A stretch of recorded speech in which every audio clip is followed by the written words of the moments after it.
Indonesia से खबर है। ये इंडोनेशिया में भूकंप के तेज झटके महसूस किए गए। इंडोनेशिया में 6.7 तीव्रता का भूकंप आया है। भूकंप से सुनामी का कोई भी खतरा फिलहाल नहीं है। निम्बर द्वीप समूह क्षेत्र में 6.7 तीव्रता का भूकंप आया और काफी तेज भूकंप जो है वो माना जाता है 5 से ऊपर का, और ऐसे में 6.7 तीव्रता का भूकंप इंडोनेशिया में आया है। बड़ी खबर निकलकर सामने आ रही है, लेकिन फिलहाल राहत की बात यहाँ ये है कि इस भूकंप के झटके के बाद सुनामी का कोई भी खतरा नहीं है। जिन लोगों को नहीं पता उनकी जानकारी के लिए ये भी बता दें कि भूकंप के बाद सुनामी का खतरा पैदा होता है जब टेक्टोनिक प्लेट्स हिलती हैं, जब भूकंप के झटके महसूस किए जाते हैं तो उसके बाद सुनामी का बड़ा खतरा माना जाता है। और खास तौर पर जब भूकंप का झटका काफ़ी तेज होता है तो, और 6.7 तीव्रता का भूकंप काफ़ी तेज झटका जो है वो माना जाता है, काफ़ी तेज भूकंप ये माना जाता है। और ऐसे में सुनामी का खतरा नहीं है। ये एक राहत भरी खबर निकलकर सामने आई, जहां निम्बर द्वीप समूह क्षेत्र में 6.7 तीव्रता का ये भूकंप आया है। ये बड़ी खबर जो इस बीच से निकलकर सामने आ रही है। 6.7 तीव्रता का भूकंप है। इंडोनेशिया में भूकंप के तेज झटके महसूस किए गए हैं। बड़ी खबर निकलकर सामने आ रही है। भूकंप से सुनामी का कोई भी खतरा फिलहाल नहीं है। निम्बर द्वीप समूह क्षेत्र में 6.7 तीव्रता का यह भूकंप आया है। इंडोनेशिया में भूकंप के तेज झटके महसूस किए गए हैं। ये बड़ी खबर निकलकर जो सामने आ रही है। तो वहीं सुबह म्यांमार में भी भूकंप के झटके महसूस किए गए थे और अब जो है इंडोनेशिया में भूकंप के झटके महसूस किए गए हैं। हमारी सहयोगी मेहंदी गर्ग जुड़ गई हैं, उनका रुख करेंगे अपडेट्स के लिए। मेहंदी, जिस तरीके से इंडोनेशिया से ये खबर निकलकर सामने आई, 6.7 तीव्रता का ये भूकंप आया है और काफी तेज गति का भूकंप 6.7 तीव्रता का, क्या अपडेट्स आप तक पहुंच पाई? फिलहाल कितना बड़ा खतरा था और किस तरीके से तबाही जो है वो देखने को मिली इंडोनेशिया में? बिल्कुल, देखिए इंडोनेशिया में एक बहुत तेज भूकंप महसूस किया गया है और धरती हिलती हुई कांपती हुई सभी लोगों ने वहां पर महसूस किया। और अगर उस भूकंप की तीव्रता की बात की जाए तो 6.7 तीव्रता का ये भूकंप रहा। बेशक 6.7 कोई कम तीव्रता नहीं होती है भूकंप के लिए, और इंडोनेशिया में लगातार इस तरीके के जब भूकंप आते हैं तो हड़कंप बहुत ज्यादा मच जाता है, क्योंकि बहुत ज्यादा सिवियर एरिया माना जाता है इंडोनेशिया का जहां पर ये भूकंप आया है, क्योंकि निम्बर द्वीप समूह के आसपास ये भूकंप महसूस किया गया है और इस एरिया को काफी क्रिटिकल जोन भी माना जाता है। हालांकि एक अच्छी खबर निकलकर ये सामने आई कि जब ये भूकंप इंडोनेशिया की धरती पर महसूस किया गया तो फिलहाल अब तक किसी जान माल की हानि की जो खबर है वो निकलकर सामने नहीं आई है। साथ ही साथ एक्सपर्ट्स का और वहां की एजेंसीज का ये भी कहना है कि सुनामी जैसे कोई हालात बनते हुए फिलहाल नजर नहीं आ रहे हैं। तो ये माना जा सकता है कि ये दो खबरें जो है वो अच्छी निकलकर सामने आई, लेकिन भूकंप से बेशक अभी भी हड़कंप इंडोनेशिया में बना हुआ है और वहां पर जो सुरक्षा एजेंसियां हैं और जितने भी सुरक्षा विभाग हैं वो सभी मौके पर मौजूद हैं और प्रिकॉशंस लेने के लिए सभी लोगों को सेफ जगहों पर पहुंचाया जा रहा है। सेफ प्रिकॉशंस उन्हें बताए जा रहे हैं कि किस तरीके से उन्हें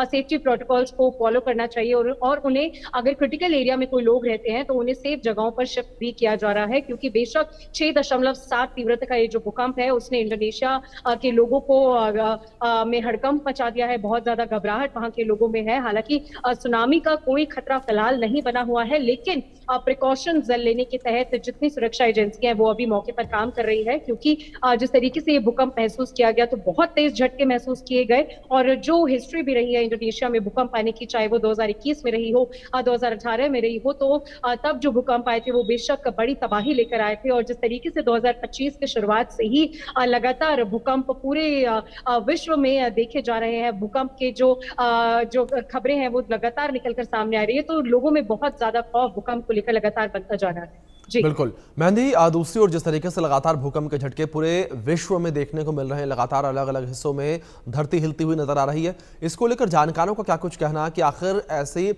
भूकंप की जो गतिविधियां हैं बार बार बढ़ती हुई नजर क्यों आ रही हैं?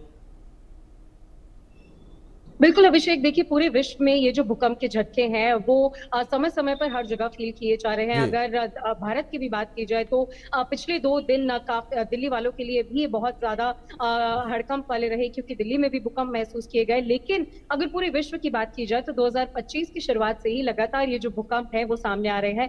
थाईलैंड में एक इतना बड़ा भूकंप आया कि अपने साथ बहुत बड़ी तबाही लेकर आया। तो ऐसे में अगर एक्सपर्ट्स की माने और सेस्मोलॉजी डिपार्टमेंट जो कि इसका विभाग है उसकी माने तो लगातार इसको लेकर रिसर्च चल रही है कि आखिरकार 2025 में इतने ज्यादा फ्रीक्वेंट भूकंप क्यों आ रहे हैं। हालांकि जो टेक्टोनिक प्लेट्स होती हैं, जो धरती के नीचे जो टेक्टोनिक प्लेट्स जिन्हें बोला जाता है, उनकी मूवमेंट की वजह से ये जो भूकंप है वो आते हैं। लेकिन 2025 से पहले ये जो भूकंप है इतने ज्यादा फ्रीक्वेंट नहीं आते थे, लेकिन 2025 में इतने फ्रीक्वेंटली ये भूकंप क्यों आ रहे हैं और इतनी ज्यादा तबाही लेकर क्यों आ रहे हैं, इसको लेकर लगातार अभी भी जांच चल रही है। सिस्मोलॉजी डिपार्टमेंट के जितने साइंटिस्ट हैं वो लगातार इस बात की तह तक पहुंचने की कोशिश कर रहे हैं कि आखिरकार इतने ज्यादा भूकंप और इतने तेज झटके आने का जो कारण है वो फिलहाल क्या है। जी बिल्कुल। और मेहंदी, दूसरी जिस तरीके से तमाम जो वैज्ञानिक हैं, जो भूवैज्ञानिक हैं, उनका भी लगातार ये कहना है, जिस तरीके से एक रिपोर्ट भी निकलकर सामने आई जिसमें महाविनाश का जिक्र किया जा रहा है कि धरती पर महाविनाश जो है वो देखने को मिलेगा, जिसका मुख्य कारण भूकंप भी हो सकता है।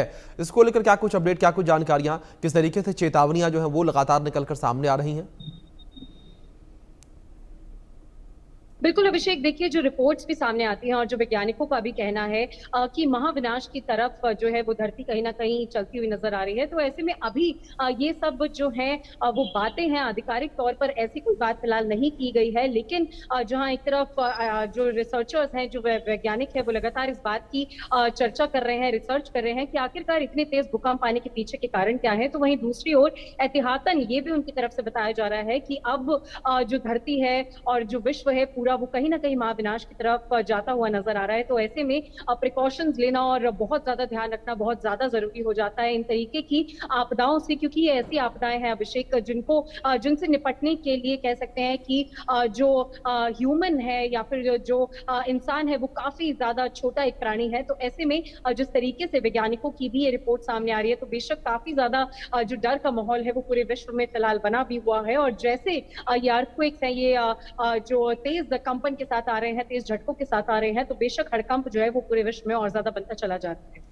बिल्कुल मेहंदी, जाहिर तौर पर लगातार पूरे विश्व को लेकर बात करें तो पूरा विश्व कहीं ना कहीं डरा हुआ नजर आ रहा है, जिस तरीके से लगातार ये भूकंप के झटके महसूस किए जा रहे हैं। लेकिन मेहंदी, इस बीच एक गौर करने की बात यह भी है, एक और वैज्ञानिक लगातार ये भी कहते नजर आते हैं कि भूकंप को लेकर पहले से कोई भी पूर्वानुमान जारी नहीं किया जा सकता, इसका अनुमान नहीं लगाया जा सकता। लेकिन जिस तरीके से रिपोर्ट निकलकर सामने आती है, ये भी कहीं ना कहीं लोगों को डराती नजर आती है। लेकिन यहाँ पर भी दो एक तरीके से कह सकते हैं बातें निकलकर सामने आती हैं, वैज्ञानिक भी दो धड़ों में बटे हुए नजर आते हैं।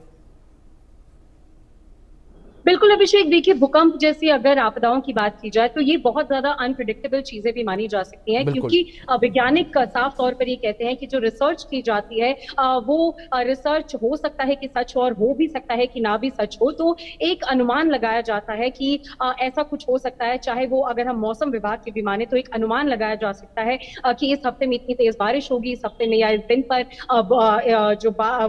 जो मौसम है वो और ज्यादा खराब हो सकता है। तो ये सभी चीजें जो है, ये जो आपदाएं हैं जो कि मौसम के फेरबदल से होती हैं, ये सभी अनुमान लगाए जाते हैं वैज्ञानिकों के द्वारा, जो कि बहुत ज्यादा सच भी होते हैं। लेकिन कभी कभी चीजें ऐसी होती हैं कि वो बदल जाती हैं। तो ऐसे में भूकंप को लेकर भी, और ये जो बड़ी आपदाएं होती हैं, चाहे वो बाढ़ हो या फिर भूकंप हो, जो अपने साथ बड़ी तबाही भी लेकर आती हैं, इसको लेकर वैज्ञानिकों की जो रिसर्च है वो लगातार चलती रहती है। और जितना पॉसिबल हो सकता है वैज्ञानिक की कोशिश करते हैं कि उन जगहों पर जो कि क्रिटिकल जोन्स है, जहां पर इस तरीके की आपदा आ सकती है, वहां पर अलर्ट जारी कर दिया जाए, ताकि जो लोग हैं उनको कोई परेशानी ना हो, ताकि कोई जान माल की हानि ना हो। लेकिन फिर भी ये माना जा सकता है, जैसे आज भी इंडोनेशिया में ये 6.7 का भूकंप महसूस किया गया है, जो इसकी तीव्रता बेशक बहुत ज्यादा थी, बहुत ज्यादा हड़कंप इंडोनेशिया में फिलहाल नजर भी आ रहा है। तो ऐसे में अभी भी बहुत ज्यादा रिसर्च करने की इन सभी चीजों पर जरूरत है, जिसको लेकर वैज्ञानिक लगातार रिसर्च भी कर रहे हैं। बिल्कुल मेहंदी, फिलहाल बहुत शुक्रिया आपका जुड़ने के लिए और इन तमाम जानकारियों के लिए भी।